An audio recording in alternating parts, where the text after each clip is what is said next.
Nominum has a really pretty extraordinary history in DNS. Tell us a little bit about that, and also how you came to be at the company. You know, we've been at this now over a decade, and if you look at our market presence, we have installations now in 41 different countries. It's pretty much most of the continents. The founder and chairman of our company, Paul Makapetris, was actually the inventor of DNS. He's in the Internet Hall of Fame for having done that. And if you look at, we have such a deep expertise in this. Our software pushes 1.5 trillion DNS queries a day. That's if you took every tweet, every Facebook like, and every Google search, that's about 100 times the combined volume. And the challenges were the people that owned the data, the engineering teams, generally weren't the people that wanted to repurpose the data. That was the the marketing people, customer service people, the security people. And the fact that there's such a massive volume, there's a lot of noise inside that query stream.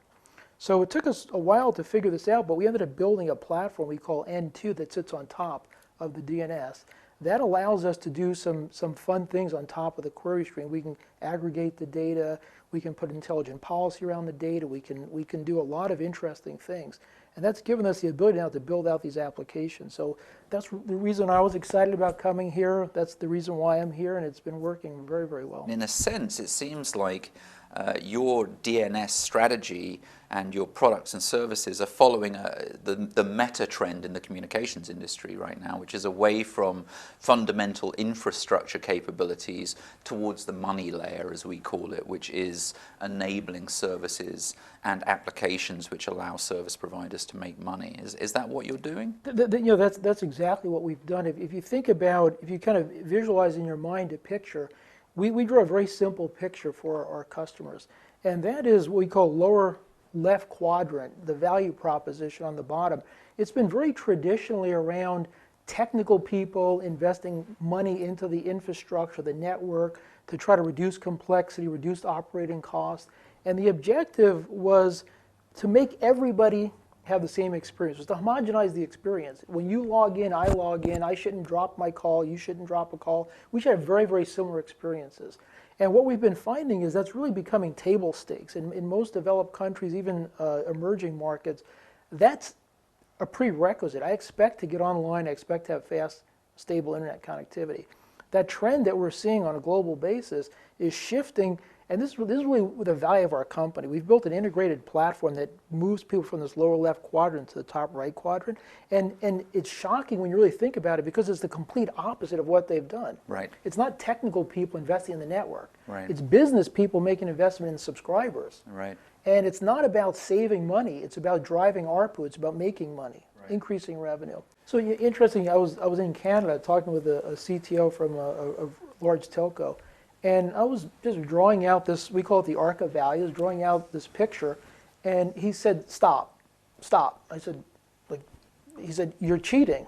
I said, what do you mean I'm cheating? He said, that's the exact picture I drew for my team earlier in the week. That's exactly what we're trying to do. We're trying to move from where you talked about this higher value proposition, and those are the steps we need to take. And we've built a lot of clever things into that application. Aggregation, IP tracking is a fantastic example. If you think about someone on a mobile phone, in a single call, in a single session, they're assigning multiple IP addresses. We have some very clever technology that allows us to associate these IP addresses virtually. So I always have a persistent view of a particular subscriber. We also do device specific. So I'm in a household setting. I might want to send you a late bill payment as a house owner. I'm not going to send it to your child. I may send you something different. You may want to have a parental control that says, gosh, I don't want my children going to Facebook during homework time. But you can. Let's drill in on parental control for a minute. I feel pretty frustrated about the fact that the major tier 1 operators don't offer a really turnkey, assured parental control service that I can just tap into and feel like I'm really protecting my children. Why do you think that is? And what are you doing as a company through this platform and your solution to make it easier for service providers to enable that kind of service? We've seen in countries like the UK as an example, there's a lot of government pressure on the carriers to solve this problem. So some very progressive companies like BT and Virgin proactively put that in.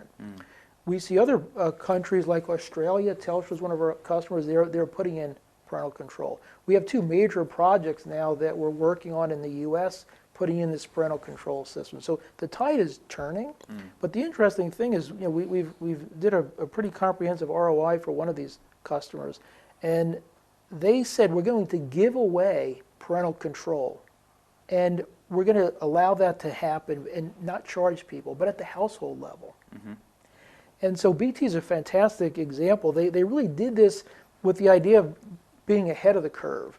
And it turned out to be such a high-valued product for them. They actually put commercials. They hired a very well-known athlete in the UK to do commercials promoting the fact that BT's a great company. They care about subscribers. So they actually found a lot of PR value. So Gary, it seems to me that there's a few advantages to working with Nominum right now. One of which is, you have the installed base and you're building upon it with this integrated platform. If I didn't have N2 and an integrated platform to launch these services from using all of this data, how would I do it? What's the alternative which is available to CSPs right now? It's interesting. When I talk with customers and prospects, the first thing I say is everything I'm about to tell you don't need me to do.